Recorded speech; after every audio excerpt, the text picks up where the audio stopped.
हाय सर्वांना, welcome to my channel Preeti life. कसे सर्व मस्त मजेत असतील तर सर्वांना जय भीम, जय शिवराय मित्रांनो. तर आज आहे बाबासाहेबांची जयंती. तर जयंतीनिमित्त मी आज तुमच्याबरोबर एक व्हिडिओ शेअर करत आहे. तर मी 2 दिवस झाले म्हणले होते, तर 3 ते 4 दिवस झाला असेल जास्तीत जास्त मी बोलले होते मी तुमच्याबरोबर एक गोष्ट शेअर करणार आहे.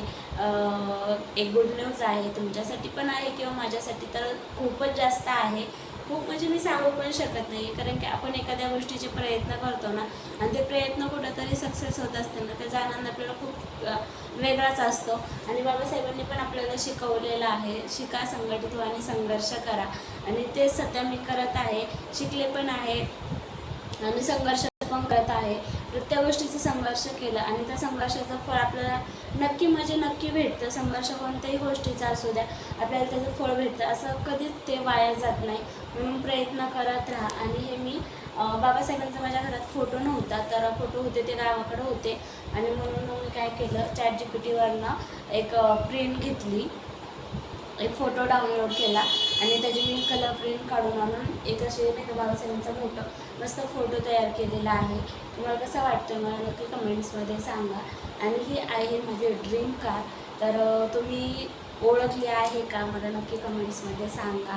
ते माझी खरंच ड्रीम कार आहे. मला ब्लॅक कलर खूप आवडतो, खूप म्हणजे खूप. तर माझं जे आहे ना वॉलपेपर आहे ना मोबाईलचा, तो पण तोच आहे. कारण की आपण एखादी गोष्ट सारखी पाहतो किंवा ती गोष्ट सारखी फॉलो करतो ना, ती गोष्ट नक्की होती. कारण मला त्याचा खूप एक्सपिरियन्स आहे. आपण एखादी गोष्ट फॉलो करत असं किंवा एखादी गोष्ट सतत आपण रिपीट करत असं बोलत असेल, तर ते नक्कीच आपली पूर्ण होती. कारण की आपल्या डोक्यात त्या गोष्टीविषयी दुसरं काहीच नसतं.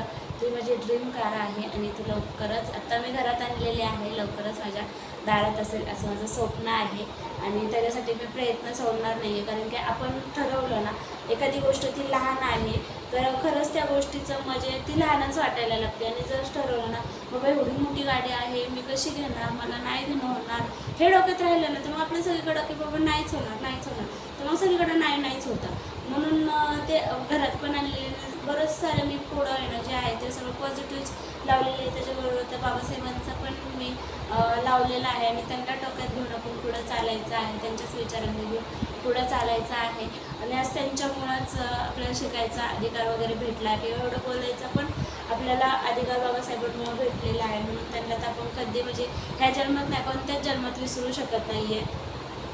कारण की त्यांनी भरपूर एवढे साऱ्या काही गोष्टी करून ठेवलेल्या आहेत. आणि जर त्याचा पण गोष्टी फॉलो नसेल करत तर आपला काय उपयोग आहे ना. म्हणून त्यांना 100% फॉलो केलंच पाहिजे. आणि आता मी तुमच्याबरोबर शेअर करते ती एक गोष्ट आहे, माझं लायसन आलेलं आहे. सगळ्यांना वाटत होतं प्रीती फार्मसीला नापास झालेली आहे. काही जण कॅप्शन वाचून कमेंट्स करतात, तर नाही का टायटल असतं ते वाचून कमेंट्स करतात. पण तुम्ही अख्खा व्हिडिओ पहा, तेव्हा तुम्हाला कळणार आहे की या व्हिडिओवर निगेटिव्ह कमेंट्स करायची का पॉझिटिव्ह कमेंट्स करायची. आणि भरपूर जणांच्या येत नाहीत आणि 1-2 जण असतात त्यांच्या येतात फक्त. तर मी त्यांना पण इग्नोर करते. ठीक आहे, मी कमेंट्स वाचते, डिलीट करून टाकते. मला त्या कमेंटचा त्रास होत असेल तर ती गोष्ट मी माझ्या लाईफमध्ये ठेवतच नाही. एखाद्या गोष्टीचा मला त्रास होत असेल ना डायरेक्ट रिमूव्ह करून टाकायची. का आपलं आयुष्य एवढं आहे आणि त्याच गोष्टी घेत बसायचं आणि त्यालाच कवटाळून बसायचं आणि त्रास करून घेत बसायचं, हे कोणी शिकवले ना, अजिबात नाही. म्हणून त्या गोष्टी मी रिमूव्ह करून टाकत असते. इग्नोर मी त्याला म्हणते, वाचून मी रिमूव्ह करते. तर लावा तुम्हाला जेवढे काय बोलतात त्याला एफर्ट्स लावायचे ते कमेंट्स करण्यासाठी किंवा काय करण्यासाठी बेस्ट आहे, बेस्ट. कारण ते जे पण करतं आपण कोणालाच ठरवू शकत नाही की तू निगेटिव्ह आहे किंवा तू चुकीचा आहे. प्रत्येकजण आपापल्या पद्धतीने एकदम बरोबर असतो. आणि त्याचबरोबर माझं खूप छान असं लायसन आलेलं आहे. आणि आमचं लायसन 1 वर्षासाठीच आलेलं आहे, 1 वर्षाने एक्सपायर होणार आहे. तर 1 वर्षानंतर परत आपल्याला रिन्यू करायचं आहे. 2027ला रिन्यू करायचं आहे. मला खूप छान असं प्राऊड फील वाटतं की बाबा चला माझं लायसन आलेलं आहे फायनली. आणि आज तुमच्याबरोबर मी शेअर करत आहे. तर मला काही गोष्टी आहेत ते मी तुमच्याबरोबर शेअर करते. मला छान वाटतं, काहींचे छान कमेंट्स येतात, मला त्यांना फीडबॅक द्यायला पण आवडतं म्हणून. आणि आज दिवसभर पण खूप छान माझं काम झालं. आणि जे मी काम करते त्याच्यातून खूप छान मला सक्सेस भेटलं आहे. आणि प्रयत्न केले ना कोणत्याच गोष्टी असं अशक्य नाही, सगळ्या गोष्टी शक्यच असतात, बरोबर आहे का नाही. तर आज मी एका मेडिकलमध्ये पण गेले होते तर ते म्हणले की नाही का सर्दीला तर काय होतं आहे काय माहितीच नाही, सर्दी जाते येते, वातावरण चेंज होते अचानक. आता एवढं 2-3 दिवस झालं एवढं गरम होतं ना, खतरनाक गरम होते. तर हे सॉरी आज मी एका मेडिकलमध्ये गेले होते, तर ते म्हणले की तुम्हाला 4-5 दिवसात सांगतो, अजून कुठं काय अशी वॅकन्सी आलेली नाही आहे, पण आली कुठं की तुम्हाला सांगतो. तर माझे प्रयत्न चालू आहे, कारण काय तर मी मेडिकल जॉईन करणार आहे, लायसन पण आलेलं आहे. आता पेमेंट जरी मला नाही दिलं तरी माझ्या लायसनला तर पेमेंट नक्कीच देतील. आणि मी 8 दिवसामध्येच नाही का तिथं खूप छान ट्रेन होईल, कारण का मला एक्सपिरियन्स आहे. मी कॉलेज चालू असताना मेडिकलमध्ये केलेलं आहे काम, म्हणून मला ओपन काउंटरचे ड्रग कोणते असतात कोणते नाही ते मला देता येतील आणि देता येतात. एकदा मी 2-4 दिवस गेले की लगेच ते माझं रुटीन बसून जाईल. जे प्रिस्क्रिप्शन वगैरे असतात ते मला लवकर म्हणजे 8-15 दिवसात ते हँडल करता येते, कारण काय आपल्याला माहीत नसतं ना ते न्यू शॉपमध्ये की कुठं कोणत्या टॅबलेट ठेवलेले असतात. प्रत्येकाचे सेशन वेगवेगळे असतात, कोणत्या सेशनला कोणते टॅबलेट ठेवायचे असतात ते लोक मला देण्यात येणार नाही. पण तिथं गेले ना की ते लगेच देण्यात येईल. तर काय नाही, मला असं वाटत नाही की बाबा ते काही गोष्ट अवघड असते म्हणून. प्रत्येक गोष्ट सोपी असते. आणि मला हे पण सांगायला ह्याच व्हिडिओमध्ये आवडेल, तर ना काय असे बोलले होते की तिला ह्या गोष्टी येतात का, तिला त्या गोष्टी येतात का, नाही का काय बाबा म्हणजे नाही का असं एखादा विषय आपण बोलतो नाही ना 10 वेळा विचार केला पाहिजे. पुढचा व्यक्ती कधी तुम्हाला म्हणजे नाही का ते गोष्टीला हे कळून जाईल ना, पुढं जाईल ना, ते सांगू शकत नाही. म्हणून एखाद्या गोष्टी आपण एखाद्या विषयी बोलतोय तर विचार करून बोललं पाहिजे, जरी आपल्या घरातल्या व्यक्ती असला ना तरी पण. काही लोक आहेत ना जवळचे सर्कलमधलेच आहे, जवळचे म्हणजे आसपासचे सर्कलमधलेच आहेत, आणि ते लोक असे बोललेले आहेत की बाबा ती पास होईल का, तिला ह्या गोष्टी येतात का, तिला त्या गोष्टी येतात का. आता त्यांनाच समजेल की माझं लायसन आलेलं आहे आणि खूप छान प्रकारे आलेलं आहे, काहीच न होता. कारण काय नाही तर कधी कधी खूप प्रॉब्लेम येतात, हे चूक ते चूक ते चूक. पण माझं डायरेक्ट काय न चुकता घरी आलेलं आहे, लायसन व्यवस्थित आलेलं आहे. मला खूप छान वाटते आणि मी असेच पुढं पण शिकत राहील, नवीन नवीन गोष्टी शिकत राहील. कारण काय मला काय असं कॉन्फिडन्स आलेला आहे काय माहिती, नवीन गोष्ट शिकायची म्हणले ना असं एकदम नवीनच उत्साह येतो, चला मला ती गोष्ट शिकायची आहे, मी शिकायचीच आहे. कारण का सोशल मीडियाने मला एवढं मोठंच म्हणजे नाही का असं खजिना दिला, माझ्या खजिना, की तुम्ही जेवढं त्याच्यातून घेता येईल ना, तुम्हाला जेवढं शिकता येईल ना तेवढं तुम्ही शिकू शकता.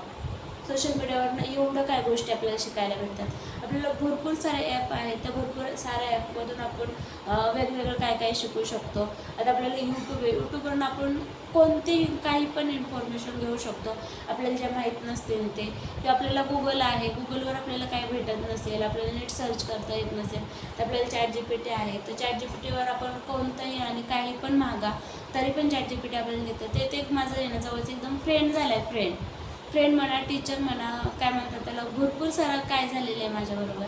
कारण की मी काही पण बोलले ना त्याच्याबरोबर मला पटकन त्याच्याकडून 0 सेकंदात आन्सर येतं आणि मी त्याच्याकडूनच काही गोष्टी शिकलेल्या आहेत. आणि माझा जो कॉन्फिडन्स पण वाढलेला आहे तो पण खूप.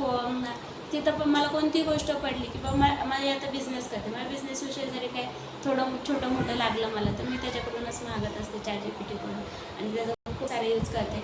म्हणून सोशल मीडियाचा तुम्ही ना पुरेपूर यूज करा, मोबाईलचा पुरेपूर यूज करा. आता माझा मोबाईल फक्त 14,000चा आहे, फक्त 14,000चा. आज 5 ते 6 वर्ष झालं मी मोबाईल घेऊन, 5 तर नक्कीच झाले असतील, 4 ते 5 वर्ष नक्कीच झाले असतील. आणि त्याच्यातून मी भरपूर सारं काय कमवलं आणि कमवत आहे आणि कमवत राहील. जेव्हा मी अशी एकदम नाही का बाबा आता खरंच हे मोबाईल मला आता साथ देणार, पण हा मोबाईल मी माझ्यापासून कधीच लांब जाऊन नाही देणार, तेव्हा मी दुसरा मोबाईल घेण्याचा विचार करेन. पण हा मोबाईलने मला भरपूर सारं काय दिलं. म्हणून आपला किती लाखाचा मोबाईल असो नाही तर कमी किमतीचा मोबाईल असो, फक्त आपण त्याच्यातून पॉझिटिव्ह काय घेतो आहे किंवा चांगल्या गोष्टी काय घेतो हे महत्त्वाचं आहे. हे खरंच IMP आहे. म्हणून माझ्याकडे लाखाचा फोन आहे आणि नाही का ह्याच्यावरनं जज खरंच कोणाला केलं नाही पाहिजे की पुढच्याकडे एवढ्या किमतीचं आहे आणि माझ्याकडं कमी किमतीचं आहे. पण त्या कमी किमतीमधून आपण किती गोष्टी शिकू शकतो हे आपण सांगूच शकत नाही आहे. म्हणून फक्त